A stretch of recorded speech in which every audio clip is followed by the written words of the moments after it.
And our next panelist is Jason Middleton from Safeway.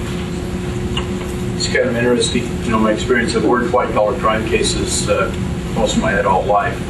And the scams that were just represented are not new scams. It's just the speed with which they're able to be done and the fact that they now go across not only state boundaries, national boundaries, and they're all coming to us, many from third world countries now, is what's made it so fascinating. The other thing, you asked the question about does the bank pass the losses on to the business? Of course, the bank would love to do that because that decreases their loss. Well, businesses are becoming very adept at making sure that where they can control those losses. And I know just for our organization, this year, our credit card losses are actually lower than they have been. Similarly, our check fraud losses are lower than they have been, even though we're in a bad economy. Because of the techniques that we're now employing, very sophisticated techniques, we're able to avoid a lot of those problems we were having earlier on as we moved into kind of this IT mechanized industry. And so we're doing reasonably well, but the other thing you got to remember, the people who are the fraudsters, this is their job. And they do this all day long. Some of them don't get up too early, but once they get going, they're there and they'll work all night long to defraud you. And we've seen all these techniques, everything that she's talking about, we've actually seen in our stores. Because one of the things we have is we have Western Union and we have check cashing facilities. And we take and accept credit and debit cards. And the other thing now is we sell gift cards.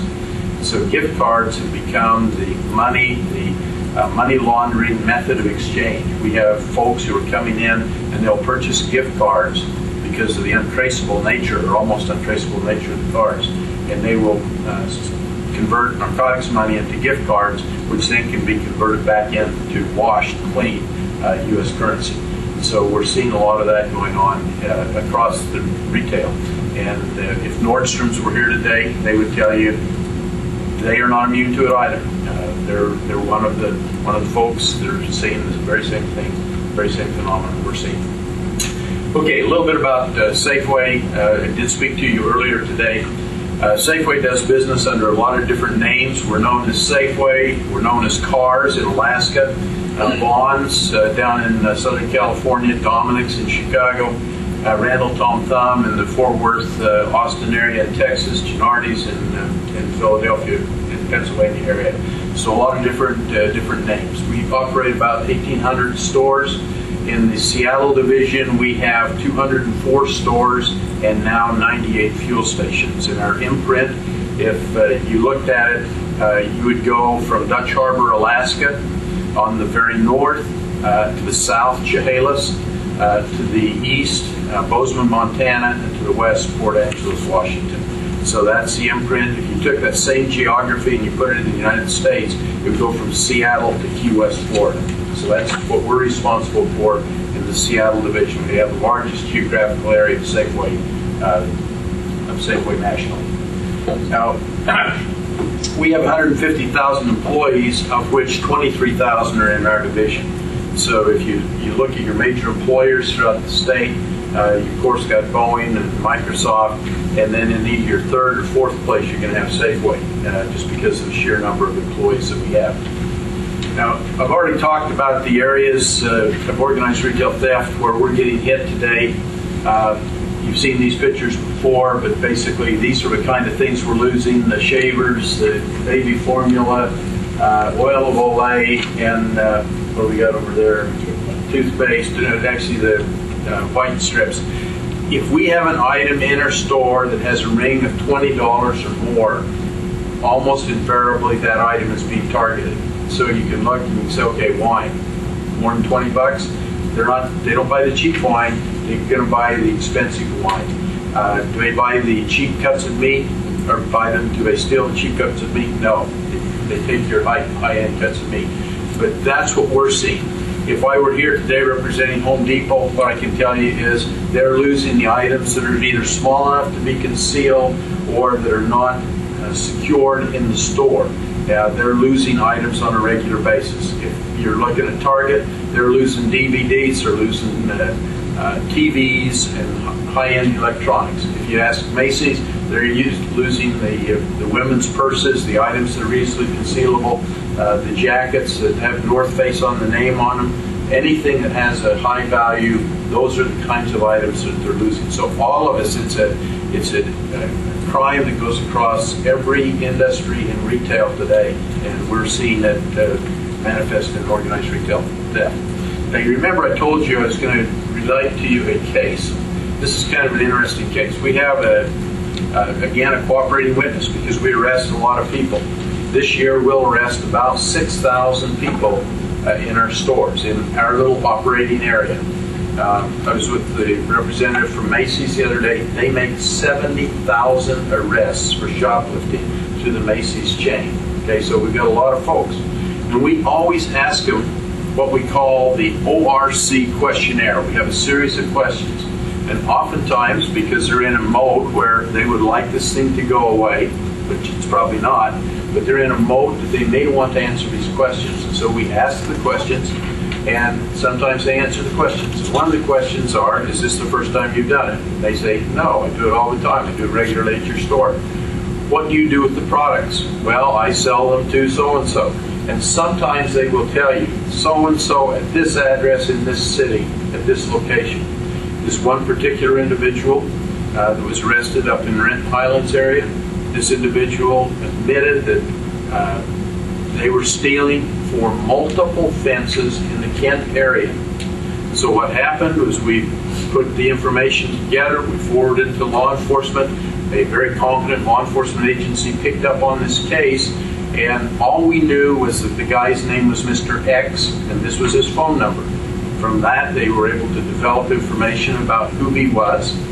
They used the cooperating individual to introduce an undercover agent, an undercover officer to him, and then we let our product walk. We gave the product to the officer. The officer represented that it was stolen. It was clearly marked using the UV markings that we're prone to do. And then we purchased the items back through eBay, because this was the gentleman who was selling the items through eBay. Now, inside that gentleman's office, which was his home, he has this whiteboard. And if you look clearly over here, what it says, my goals are to make $100,000 and find out what to do with $1 million. So this is a very goal-oriented crook.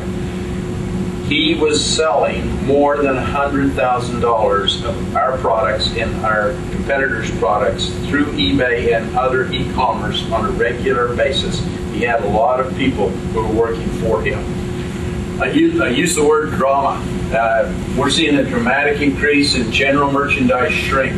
When I came to Safeway, if we had shrinkage in general merchandise, so this is in your hair care products, the razors, the toothpaste, the home health home care stuff, if we had shrinkage greater than 3%, we would raise our hands and say, boy, it's a bad store, we need to do something. I'm seeing some stores now that have dramatically increased rates of loss in the general merchandise category, some approaching 10%. Well, basically we make approximately $5 on every $100 that we sell. So if you do the math and you say, okay, if 10% is shrink, we will never make money in that product line. It's impossible to make money in that product line when you're losing 10% of your product due to shrinkage. So we're seeing a dramatic increase in general merchandise shrink. We're also seeing a dramatic increase in organized retail crimes, and I'm not going to go into that more because I think I've already illustrated that enough. And we're seeing a dramatic increase in e-fencing. This is replacing the brick and mortar stores and places, the pawn shops. That's just not where it is anymore. It's all on the e-fencing side. Next slide. Okay, lessons learned. I was down in Olympia recently, and they said we spend our money on 3 things. We educate, we medicate, and we incarcerate. Those are the 3 expensive items in Olympia. So I took a little liberty there, and I'm talking about some things that all have Kate on them. Educate, that's what we need to do. We need to educate everybody here, the media, law enforcement, the retailers, the public, then we can be effective in fighting and dealing with this crime. We need to communicate. We cannot hide the ball from one another. To the extent that we work, and we work very cooperatively with the banks, they know what our issues are. The bank that we do all of our business with, we share a lot of detailed information. We attend the bank fraud group meetings. There's a lot of places where we can share information, because if it's not a loss to them, it's generally a loss to us. That's generally how the program works. So we need to communicate, and I've talked today about WSORCA, which is a way to organize the communication to share information. And then the other thing is we need to incarcerate. What I've found about organized retail theft subjects is that they will steal until they are incarcerated. And if they come out of custody, they will steal while they're out on bail. And so it is important that we not just simply bury our heads in the sand and say, well, maybe I'll chase them down the road. They are going to continue to steal, because you remember the motivation was they have a heroin addiction problem. The heroin addiction problem is not going away, and it will not go away. Maybe it won't go away even in jail. But at least when they're in jail, they cannot steal from us, generally. Although some of them are pretty good with the computers behind bars. The other thing we need to do is we need to pursue cross-jurisdictional cases. The city of Auburn would say, okay, well, we'll work the cases that occurred in the city of Auburn. They back up on the city of Kent, and they back up on the city of Algona, and they back up on Renton. And these crooks do not recognize municipal boundaries, they do not recognize county boundaries, nor do they recognize state boundaries. Just as we have the Nigerians sending emails in here, and the money is going through a bank in London, and then is being transferred to Lagos, they simply do not recognize any of the boundaries that we currently do. And so it's important that we take advantage of these and pursue these cross-jurisdictional cases. In the organized retail theft information, which I've made available to you, you're welcome to take it from down by our sign. In the statutes, we followed something very similar to the way the federal government does, and that is a crime committed in any state can be charged in another state as long as the subject is willing. So we can allege crimes all throughout the United States, and we can accept a plea in one court and bring all those cases together. What we did with the organized retail theft legislation was we said that any crime that occurs, for example, in King County, and if another crime occurs in Pierce County and a third crime occurs in Snohomish County, as long as the crimes are committed by the same subject, and they're related in time and they're related in the nature of the crime, all of those crimes can be charged in one county in which the crime occurred. And so it allows us to pursue cross-jurisdictional cases, and that's just something that's new, that was placed in there intentionally so that we can work on these cases together. The other thing, as I've already referred to, is we need to pursue private and public partnerships. Law enforcement, as many of you are aware, has been emaciated. A lot of the officers that formerly were law enforcement, many of them have either not been rehired, positions have been left vacant, and in many cases their budgets have been cut. And so the only way that we continue to have a good level of law enforcement is when the private and the public sector work together.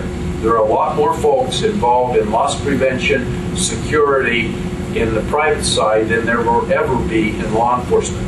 To the extent that we can utilize them, harness that activity, and then bring those cases already pre-prepared, already except for the arrest, when maybe perhaps the search warrant or the final affidavit or certification of probable cause. To the extent that we can bring those cases all together to law enforcement, then they can be effective and efficient in doing their job, and we likewise have the outcome of the person going to jail.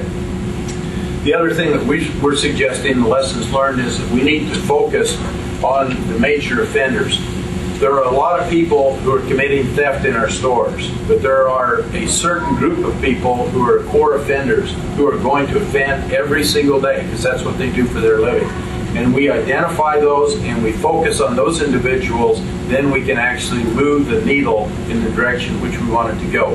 Very similar to what Mr. Maling did when he formed the auto theft details. Basically, they got a prosecutor, they got the the cops all together in the same room. They all talked with one another, and they focused on the people who were actually doing all the stealing. And before long, all of a sudden, now our auto theft rate drops dramatically in the state of Washington, particularly in King County. As I said, I retired from the FBI, and during one of my times I was assigned to FBI headquarters in the White Collar Crime Unit. And every morning I'd walk through the courtyard of the FBI building on Pennsylvania Avenue. And there was a large stone face inside that courtyard. And engraved upon that piece of stone was a quote from G. Edgar Hoover. The most effective weapon against crime is cooperation. The efforts of all law enforcement agencies with the support and understanding of the American people. I will underline the word cooperation. Without cooperation between retailers, law enforcement, banking institutions, and our customers, we will never win. But with cooperation, we can be successful, and we can accomplish the things we're attempting to do. I think that's my last slide. Yep. Thank you.